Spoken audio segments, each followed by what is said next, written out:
Mütəllim dayı, bəlkə bu mənim son sualımdır. Bax, neçə illər xanəndəlik eləmişsiniz, az yer olub ki, görməyəsiniz, o qədər adamlarla rast düşmüsünüz. Bunların hamısı ömürgün sınağıdır, təcrübədir, sonra dönür, sonra ağsaqqalları bəlkə müdrik eləyən elə bu gördükləridir, eşitdikləridir. Buna görə bəlkə bir maraqlı xatirə söyləyəsiniz, yaddaş söyləyəsiniz. Mən onu deyə bilərəm ki, məsələn, mən bu sənətdə Cabbar kimi böyük sənətkarımız, Seyid kimi böyük sənətkarımızla dəfələrlə burada oturmuşuq, söhbət eləmişim, mən onlardan böyük ilham almışam.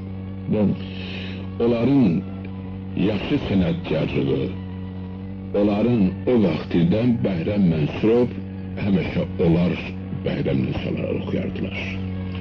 Mən belə yaxşı sənətkarlar görmüşəm, həmçinin Bakıda, mənim də hər cəhətdən